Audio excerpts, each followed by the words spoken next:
हठ योग।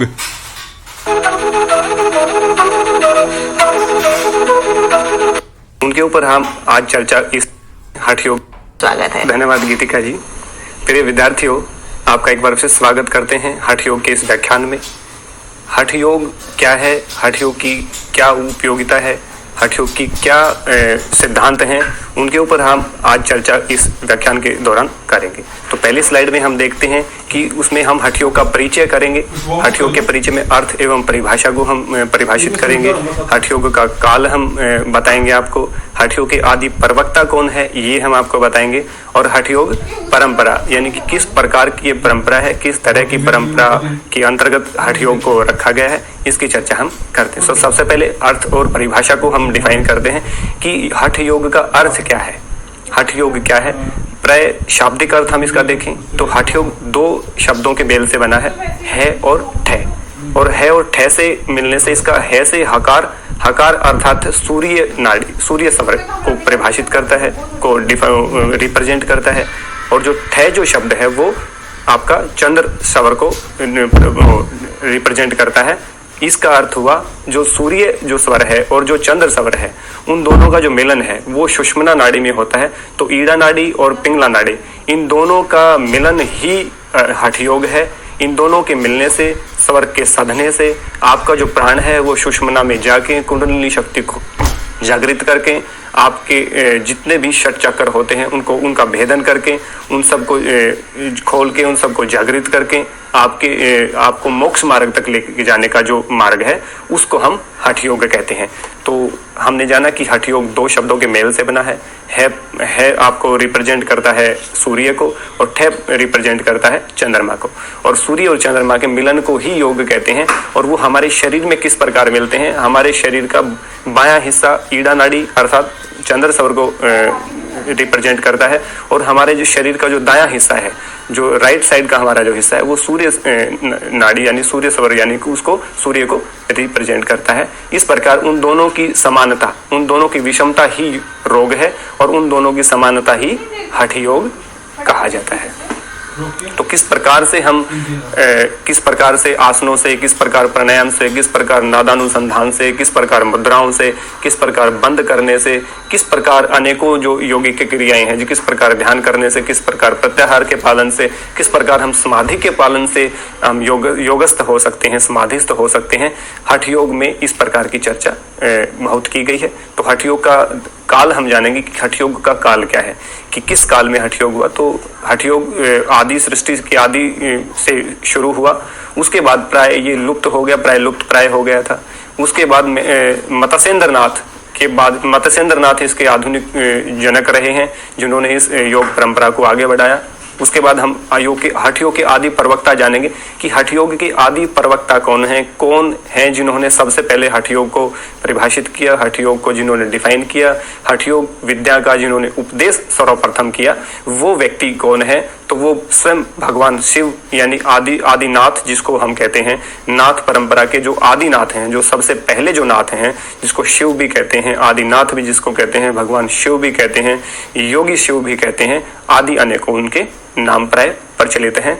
वो हठ योग परंपरा के आदि प्रवक्ता हैं। सबसे पहले जिस प्रकार हम वैदिक योग परंपरा है उसके जो प्रवक्ता हैं स्वयं भगवान हिरण्यगर्भ है उसके प्रवक्ता हैं, ठीक इसी प्रकार हठ योग के जो आदि प्रवक्ता हैं वो स्वयं भगवान शिव हैं। और उन्होंने ये अपना जो हठ योग का जो ज्ञान है वो संवाद मात्र से अपनी पत्नी पार्वती को दिया। उसके बाद वो ज्ञान उन्होंने मत्स्येंद्र को दिया। मत्स्येंद्र नाथ ने आगे उस परंपरा को प्रचलित किया। उसके बाद हम देखेंगे कि हठ योग परंपरा क्या है, किस प्रकार की ये परंपरा है, क्या इस परंपरा के अंतर्गत किया जाता है, इस बात पे हम गौर करते हैं। तो हठ योग जो परंपरा है प्राय विशुद्ध भारतीय परंपरा की, विशुद्ध भारतीय शैली की परंपरा है जो कि गुरु शिष्य परंपरा पर आधारित है। गुरु शिष्य को ज्ञान देता है, वो फिर आगे उस ज्ञान को प्रचारित करता है, समाज में उसका लाभान्वित लोगों को करते हैं, लोगों को शिक्षित दीक्षित करते हैं इस विद्या में। उस विद्या को कहते हैं गुरु शिष्य परंपरा। और ये गुरु शिष्य परंपरा नाथ संप्रदाय के आदिकाल से ही चलती आ रही है। सबसे पहले शिव ने इसका ज्ञान पार्वती जी को दिया। जब उनको ज्ञान दे रहे तो मत्स्येंद्र नाथ ने इनको सुना, तो मत्स्येंद्र नाथ ने अपने शिष्य जो कि बहुत फेमस हुए हैं, गोरखनाथ जी को इनका ज्ञान दिया, गोरखनाथ जी ने गैवीनाथ जी को इनका ज्ञान दिया, गैवीनाथ ने चरपटीनाथ जी को इनका ज्ञान दिया। तो आज पूरे भारत में या पूरे विश्व में जितने भी नाथ संप्रदाय के ऋषि हैं, जितने भी नाथ संप्रदाय के महंत हैं, जितने भी नाथ संप्रदाय के बाबा हैं, वो सभी इस हठ योग परंपरा के अनुयायी हैं और उस हठ योग परंपरा के निर्वहन करने वाले, उसके प्रचारक के तौर पे हम उनको देख रहे हैं। इसलिए हठ योग परंपरा गुरु शिष्य परंपरा है, जो कि विशुद्ध भारतीय शैली की परंपरा है और भारत में हमेशा ही सदियों से ही, आदिकाल से ही जो शिक्षा का जो काल रहा है वो गुरु शिष्य परंपरा पर ही आधारित रहा है। लेकिन वर्तमान समय में इस चीजों को इसको हमने एक ग्रंथों के रूप में, जैसे महर्षि पतंजलि जी ने इसको एक ग्रंथ के रूप में, एक सूत्र में, योग सूत्र में पिरो के हम सबके सम्मुख प्रस्तुत किया। योगेश्वर श्री कृष्ण ने 700 श्लोकों से अपना गीता में इसको हमारे समक्ष प्रस्तुत किया। स्वामी स्वात्माराम जी ने इसको हमारे सामने हठ प्रदीपिका में प्रस्तुत किया। महर्षि घेरंड ने इसको हमें घेरंड संहिता में परिभाषित किया। शिव संहिता में स्वयं शिव ने इसको परिभाषित किया है। और हम देखेंगे कि शिव संहिता और गोरख शतकम, ये जो ग्रंथ हैं, इनमें इस परंपरा का निर्वहन किया गया है। तो हमारे पास ये सूत्रबद्ध तरीके से हमारे पास ये चीजें आज के दौरान मौजूद हैं। तो प्रमुख रूप से ये जो शिक्षा है वो गुरु शिष्य परंपरा की शिक्षा है। तो इसको इसी तरह से आप सीख सकते हैं, क्योंकि बहुत प्रैक्टिकल चीज है और जो अनुभव करने वाली चीज है। ये केवल थ्योरेटिकल चीज नहीं है कि आप इसको सुने और सुन के ही इसका लाभ आप प्राप्त करें। इसको प्रैक्टिकल के माध्यम से भी, आप प्रैक्टिकल के माध्यम के बगैर आप इसका लाभ प्राप्त नहीं कर सकते। तो इसके लिए नितांत आवश्यकता है कि आप प्रैक्टिकल रहें, और प्रैक्टिकल किसी गुरु के सानिध्य में या किसी निर्देशक के निर्देशन में ही पूरी की जा सकती है। तो इसलिए गुरु शिष्य परंपरा, हमने पहली स्लाइड में हठ योग परिचय में उसका अर्थ और परिभाषा पढ़ी, हठ योग का काल हमने जाना, हठ योग के आदि प्रवक्ता कौन है इसकी हमने चर्चा की। उसके बाद हमने हठ योग की परंपरा क्या है उसकी हमने चर्चा की। नेक्स्ट स्लाइड में हम देखते हैं कि आसन क्या है, आसन की परिभाषा क्या है, आसनों के प्रकार क्या हैं और आसनों के प्रकार शिव संहिता के अनुसार क्या है, हठ योग प्रदीपिका के अनुसार क्या है। आप स्लाइड में देखेंगे, दूसरी स्लाइड में, उसमें घेरंड संहिता में किस प्रकार से आसनों को परिभाषित किया गया है, आसन की सिद्धि के फल क्या क्या हैं, वो भी चीजें इस दूसरी स्लाइड में बताई गई हैं। तो सबसे पहले हम आसन की परिभाषा को जानेंगे, उसके बाद हम आसनों के प्रकार को जानेंगे, उसके बाद हम शिव संहिता के अनुसार आसन क्या है, किस किस आसन की बात शिव संहिता में भगवान शिव ने की है, हठ प्रदीपिका में किस किस आसन की व्याख्या स्वामी स्वात्माराम जी ने की है। इसी प्रकार घेरंड ऋषि ने घेरंड संहिता में किस किस आसन को परिभाषित किया है, किस प्रकार के उनके लाभ हैं, किस प्रकार उन आसन सिद्धि के फल की चर्चा उन्होंने की है, आदि चीजों को हम इस व्याख्यान में बताएंगे। तो सबसे पहले आसन है, आसन की परिभाषा क्या है। आसन की परिभाषा शिथिर सुखम आसनम, महर्षि पतंजलि कहते हैं कि शिथिर पूर्वक आप जिस भी स्थिति में आप हो, बैठे हैं, खड़े हैं, लेटे हुए हैं, वो एक आसन की स्थिति है, उसको हम आसन कहते हैं। और किसी भी प्रकार की जो आकृति है, इसी प्रकार जैसे आसनों के प्रकार हैं, आसनों के प्रकार कई प्रकार से हम ले सकते हैं। जैसे लेट के किए जाने वाले आसन होते हैं, बैठ कर किए जाने वाले आसन होते हैं, फॉरवर्ड बेंडिंग के आसन होते हैं, बैक बेंडिंग के आसन होते हैं, बैलेंसिंग के आसन होते हैं, ध्यानात्मक आसन इसमें हम कह सकते हैं, संवर्धनात्मक आसन हम इसमें कह सकते हैं, स्ट्रेचिंग जो पोज जो हमारे होते हैं। तो इस प्रकार से भी हम आसनों के प्रकार को डिफाइन कर सकते हैं। और चूंकि हम यहाँ हठ योग का मुख्य रूप से चर्चा है, तो हठ योग में हम शिव संहिता के अनुसार कौन से आसन है, हठ योग प्रदीपिका के अनुसार कौन से आसन है और घेरंड संहिता के अनुसार कौन से आसन की चर्चा हम मुख्य रूप से करेंगे। तो सबसे पहले जो हठ योग के जो ग्रंथ हैं, मुख्य रूप से 3 ग्रंथ हैं, इसके अलावा भी शिव संहिता और गोरख शतकम भी हठ योग परंपरा के ग्रंथ रहे हैं। मुख्य रूप से 5 ग्रंथ माने गए हैं। तो हम 3 ग्रंथों की यहाँ पे चर्चा करें जो कि बहुत ही महत्वपूर्ण है। उसके अलावा जितने शिव संहिता, गोरख संहिता और गोरख शतकम में भी इनके समकक्ष ही चीजें रखी गई हैं, यही चीजें रखी गई हैं। तो इसलिए हम दो को हमने नहीं लिया, लेकिन आपकी जानकारी के लिए वो 5 ग्रंथ मुख्य रूप से हठ योग की ग्रंथों में उनको मान्यता प्राप्त है। तो भगवान शिव ने किस प्रकार आसनों की व्याख्या की है, किस प्रकार आसनों को बताया है शिव संहिता में। तो सबसे पहले शिव संहिता को देखते हैं कि शिव संहिता क्या है। शिव संहिता भगवान शिव के द्वारा लिखी गई रचित शिव संहिता है। उसमें उन्होंने 5 पटलों में, मुख्य रूप से 5 पटल उन्होंने उसमें डिफाइन किए हैं। 5 पटलों में 642 श्लोक उन्होंने बताए हैं। उनमें सारी योग की बात कही है। मुख्य रूप से तंत्र योग, मंत्र योग, लय योग, राजयोग और हठ योग की चर्चा उन्होंने मुख्य रूप से शिव संहिता के अंदर की है। 4 प्रकार के साधकों की उन्होंने बात की है। मृदु आदि जो साधक होते हैं, अधिमात्र जो साधक होते हैं, अधिमात्रम जो साधक होते हैं, मध्यम जो साधक होते हैं, इस प्रकार 4 साधकों की उन्होंने शिव संहिता में चर्चा की है। तो आसनों की जहां हम बात करते हैं तो भगवान शिव ने मुख्य रूप से 4 आसनों को बताया है, केवल 4 आसन।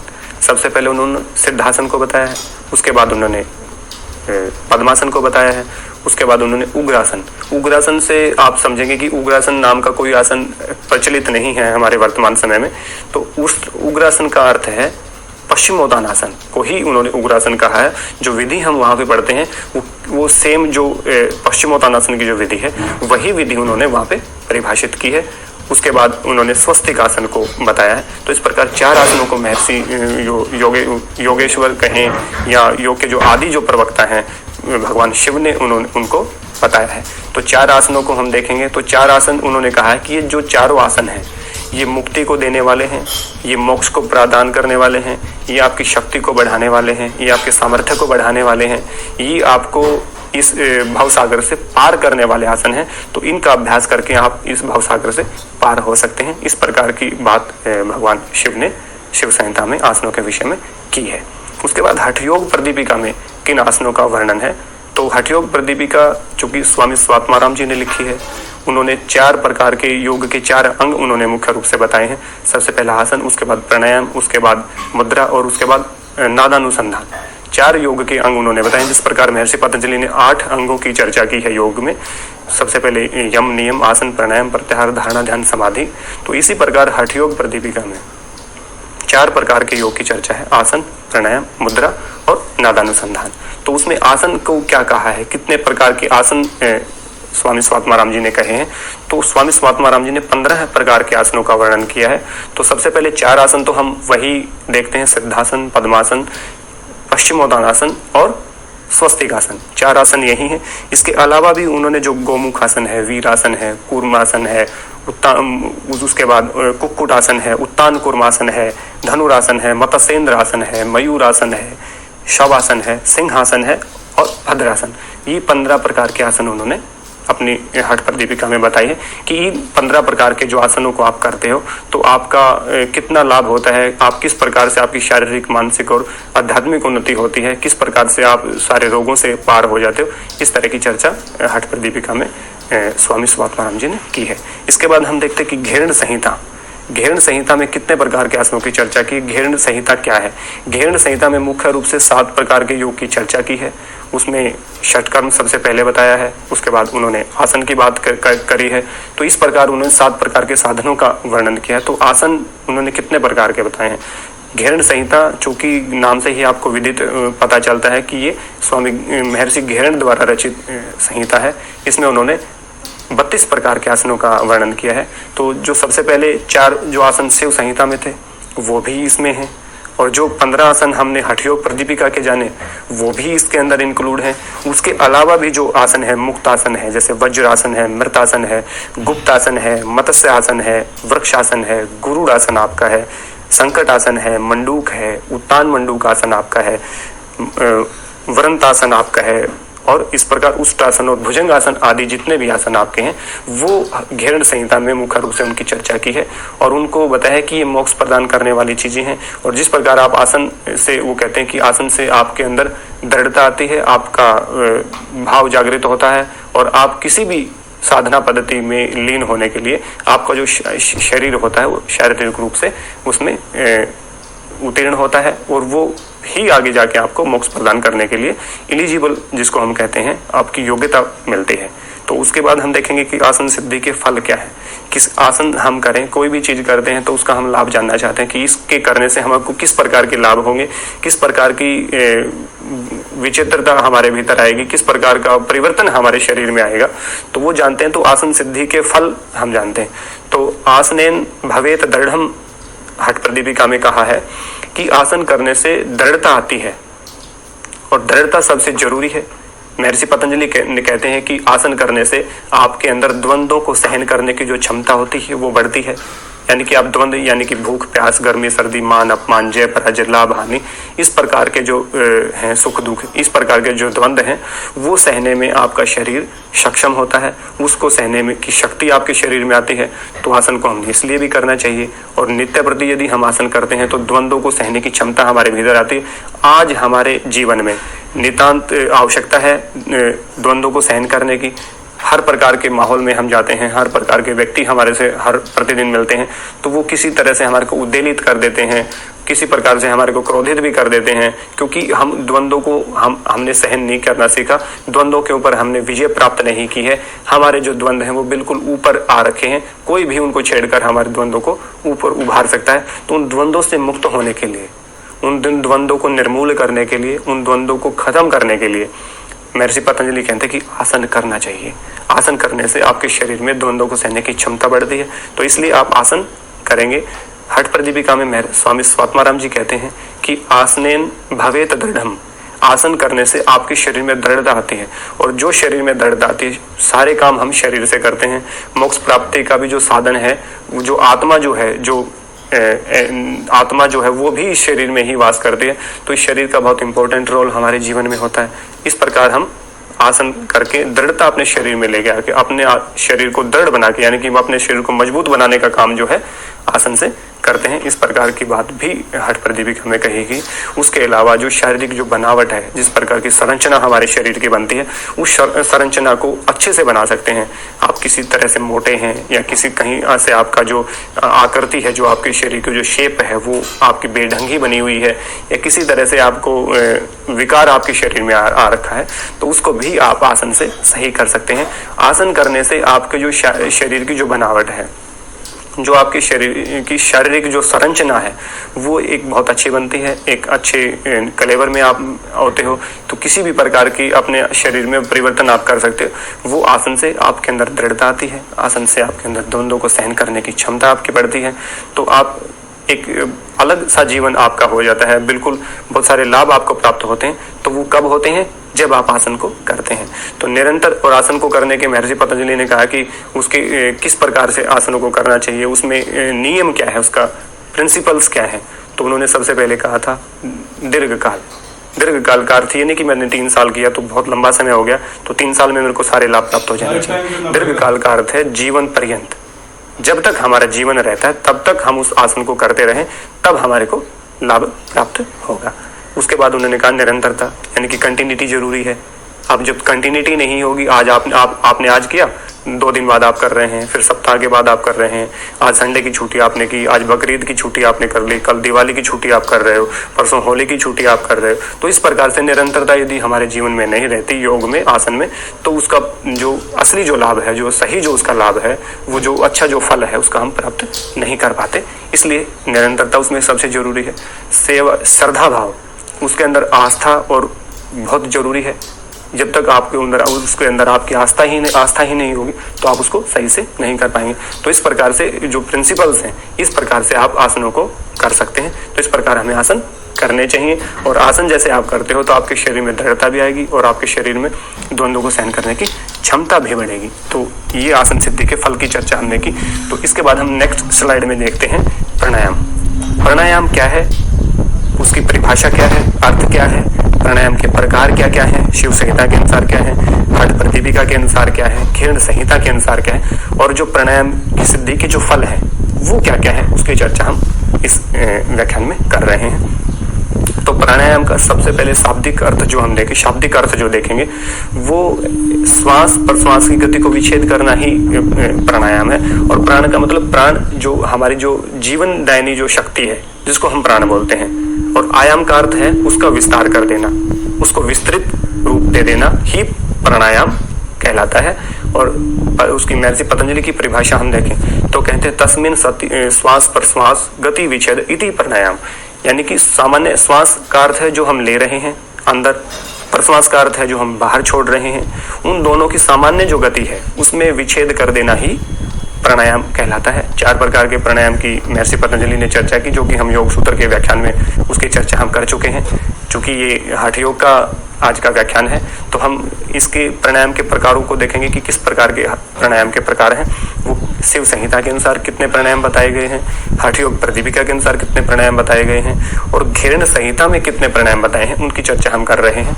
तो सबसे पहले शिव संहिता, क्योंकि चूंकि सबसे जो हठ योग का जो सबसे पुराना और जो सबसे मुख्य जो ग्रंथ है वो शिव संहिता है। तो शिव संहिता में भगवान शिव ने कितने प्रकार के प्राणायामों की चर्चा की, तो उन्होंने एक ही प्राणायाम की चर्चा अपने शिव संहिता में की है।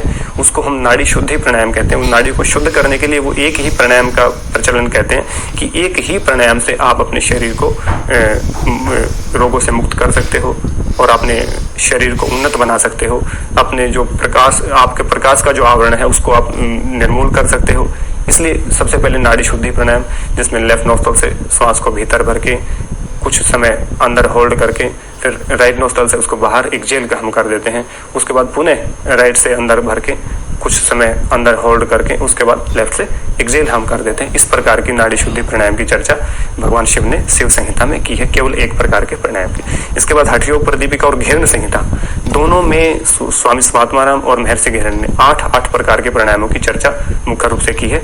तो सबसे पहले हठ योग प्रदीपिका में देखते हैं कि हठ योग प्रदीपिका में कितने कौन कौन से प्राणायामों की चर्चा की है। तो सबसे पहले सूर्य भेदन, उज्जयी, शीतकारी, शीतली, भस्त्रिका, भ्रामरी, मूर्छा तथा प्लाविनी, इस प्रकार 8 प्राणायामों की चर्चा इन्होंने की है। उसके बाद घृण संहिता में सहित कुंभक, सूर्य भेदन, उज्जयी, शीतली, भस्त्रिका, भ्रामरी, मूर्छा और केवली, ये 8 प्राणायाम उसमें मुख्य रूप से चर्चित हैं, चर्चा उन्होंने की है। तो शिव संहिता की हमने की कि एक प्रकार का प्राणायाम उसमें बताया गया है कि नाड़ी शुद्धि के लिए ये चीजें हम करें, तो नाड़ी शुद्धि को उसमें प्राणायाम का। हठ योग प्रदीपिका और घृण संहिता, हठ योग प्रदीपिका और घृण संहिता में भी प्राणायाम से पूर्व की जो तैयारी है उसमें नाड़ी शुद्धि का वर्णन उन्होंने किया है। जो भगवान शिव ने शिव संहिता में वर्णन किया उनका ही वर्णन उन्होंने इसमें हठ योग प्रदीपिका और घृण संहिता में कहा कि जब भी आप प्राणायाम करने जाते हैं तो प्राणायाम से पहले आप क्या तैयारी करें। प्राणायाम पूर्व की जो तैयारी है उसमें उन्होंने नाड़ी शुद्धि को रखा है। वो स्वयं विधि उनकी है, वही समान विधि से वो करने का वो कहते हैं। तो इस प्रकार हम देखते हैं कि हठ प्रदीपिका और घृण संहिता में दोनों 8 प्राणायामों की सिमिलरिटी बहुत है, मतलब एक दूसरे से मिलते हैं। जैसे आप देखेंगे कि प्लावनी जो प्राणायाम है वो घृण महर्षि ने नहीं बताया है, लेकिन जो केवली है वो स्वामी स्वात्माराम जी ने नहीं बताया है। इसी प्रकार भ्रामरी का वर्णन अपना इसमें है, दोनों में भस्त्रिका का वर्णन है, सूर्य भेदन का है। सहित कुंभक एक सबसे पहले जो प्राणायाम है वो इसमें अलग है।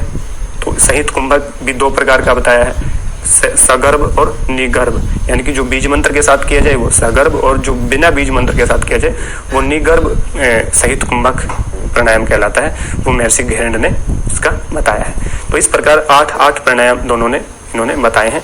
और शिव संहिता में मुख्य रूप से जो इनमें जो नाड़ियों की जो संख्या है, सबने 72,000 नस नाड़ियां हमारे शरीर में मानी है, लेकिन भगवान शिव ने 3,50,000 नाड़ियों की चर्चा अपने शिव संहिता में की है। जिस प्रकार आसन चतुष्ट है, यानी कि 4 प्रकार के आसनों की चर्चा की है, तो उन्होंने 3,50,000 जो नाड़ियां हैं उनकी शुद्धि के लिए जो बात कही है वो केवल नाड़ी शुद्धि के माध्यम से, उनको नाड़ी शुद्धि प्राणायाम के माध्यम से समस्त जो नाड़ियां हैं उनको, उनके जो मल हैं, जो उनके जो दोष हैं उनको निर्मूल करने का जो कार्य करता है वो केवल और केवल नाड़ी शुद्धि प्राणायाम करता है।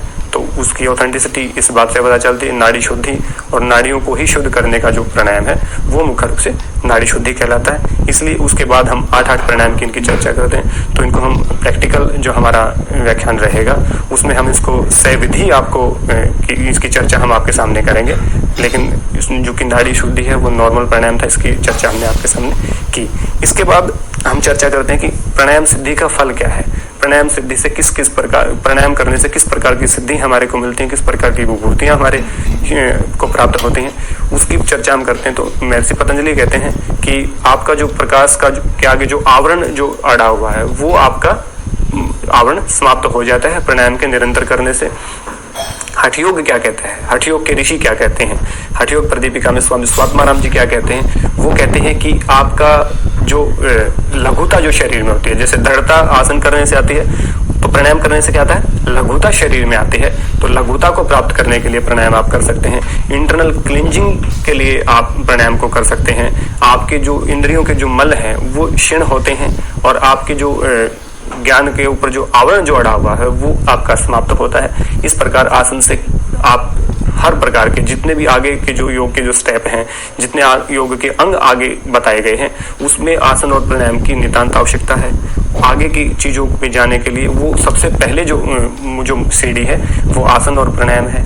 आसन से आप अपने शरीर को दृढ़ बना सकते हैं, प्राणायाम से आप अपने शरीर को लघुता आ सकते हैं कि आपका शरीर जो है लघुता प्राप्त कर लेता है, तो किसी प्रकार के विकार आपके शरीर में नहीं रहते, किसी प्रकार के दोष आपके शरीर में नहीं रहते। तो इसलिए हमने चर्चा की आज सबसे पहले हठ योग में, सबसे पहले उसका परिचय जाना। परिचय में हमने अर्थ एवं परिभाषा की चर्चा की। उसके बाद हमने हठ योग का काल क्या है वो उसको जाना। उसके बाद हमने हठ योग के आदि प्रवक्ता के विषय में जान के उस हठ योग जो परंपरा है, किस प्रकार की परंपरा, जैसे मैंने कहा कि गुरु शिष्य परंपरा पर आधारित ये परंपरा है और ये विशुद्ध भारतीय शैली है। जो परंपरा है वो विशुद्ध भारतीय है और भारत में जो ज्ञान रहा है, जो शिक्षा का जो संस्कारों का जो आदान प्रदान रहा है, वो सदैव ही गुरु शिष्य परंपरा के द्वारा निर्वाहित किया गया है, जो कि आज भी निरंतर विद्यमान आप देख सकते हैं उसको।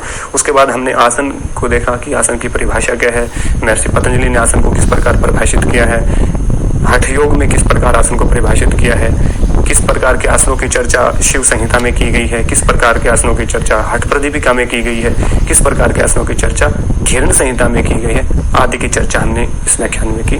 उसके बाद हमने आसन सिद्धि के जो फल हैं कि महर्षि पतंजलि कहते हैं कि द्वंद्वों को सहन करने की क्षमता जो आपके भीतर आती है वो आसन करने से आती है, उसकी चर्चा हमने की। हठ योग क्या कहता है? हठ योग कहता है कि आसनेन भवेत दृढ़म, यानी कि आसन करने से आपके शरीर में दृढ़ता आती है, कि हमने इसमें चर्चा की। उसके बाद लास्ट उसमें हमने प्राणायाम की चर्चा की कि प्राणायाम है क्या। प्राण जो हमारी जो जीवनी शक्ति है, आयाम उसका विस्तार कर देना है। और महर्षि पतंजलि के अनुसार तस्मिन् श्वास प्रश्वास गति विच्छेद इति प्राणायाम की चर्चा हमने इसमें की। उसके बाद प्राणायाम के कितने प्रकार हैं, महर्षि पतंजलि ने प्राणायाम के 4 प्रकारों की व्याख्या हमारे सामने योग सूत्र में की है।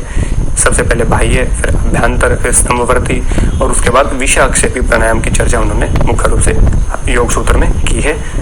उसके बाद शिव संहिता में किस प्रकार के प्राणायाम की चर्चा है। शिव संहिता जो चूंकि 3,50,000 नस नाड़ियों को हमारे शरीर में विद्यमानता मानती है, उन्होंने की कि नाड़ी शुद्धि के माध्यम से उन 3,50,000 जो नाड़ियां हैं उनको शुद्ध किया जा सकता है। उनमें भी मुख्य रूप से उन्होंने ईड़ा, पिंगला और सुषुम्ना को मुख्य रूप से माना है।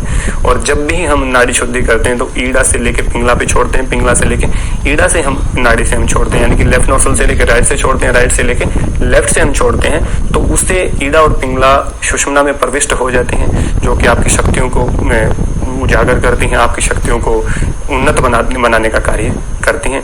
उसके बाद हमने जाना कि हठ योग प्रदीपिका में 8 प्रकार के प्राणायामों की चर्चा है। उसके बाद घेरण संहिता में भी 8 प्रकार के प्राणायामों की चर्चा मुख्य रूप से की है। इनके बहुत सारे प्राणायाम आपस में सिमिलर हैं, बहुत सारी समानताएं इनके भीतर मौजूद हैं। और उसके बाद हमने प्राणायाम सिद्धि का फल जाना कि प्राणायाम से, जैसे कहते हैं कि महर्षि पतंजलि, आपके ज्ञान के ऊपर जो आवरण जो है वो सर्वथा हट जाता है और आप प्रत्याहार में परिणत हो जाते हैं। आप की जो बुद्धि है वो सूक्ष्म विषय को भी ग्रहण करने के योग्य हो जाती है। इस प्रकार की चर्चा हमने की। उसके बाद हमने जाना कि हठ योग में कहते हैं कि लघुता शरीर में आती है। जिस प्रकार आसन करने से दृढ़ता आती है, उसी प्रकार प्राणायाम करने से लघुता हमारे शरीर को प्राप्त होती है। इस प्रकार की चर्चा हमने इस व्याख्यान में की। और चूंकि हम योग जो है वो प्रैक्टिकल सब्जेक्ट है, पूरा प्रैक्टिकल के बगैर प्रैक्टिकल में आप उसको अच्छे से समझ पाते हैं और उसके भाव भंगिमा को अच्छे से जान पाते हैं। इसलिए हम इसका आपके पास आगे प्रैक्टिकल व्याख्यान भी आपका इसमें रखेंगे, प्रैक्टिकल सेशन भी आपको बताएंगे। इन सारे प्राणायामों को, आसनों को हम आपको करके भी दिखाएंगे। इस व्याख्यान में इतना ही। अगले व्याख्यान के लिए हमें आप इजाज़त दें। अगले व्याख्यान में हठ योग की जो चीज़ें हैं जिसमें हम मुख्य रूप से सच कर्म की चर्चा करेंगे, मुख्य रूप से बंद की चर्चा हम करेंगे, उनको हम आगे लेके आएंगे। तब तक के लिए इजाज़त, नमस्ते।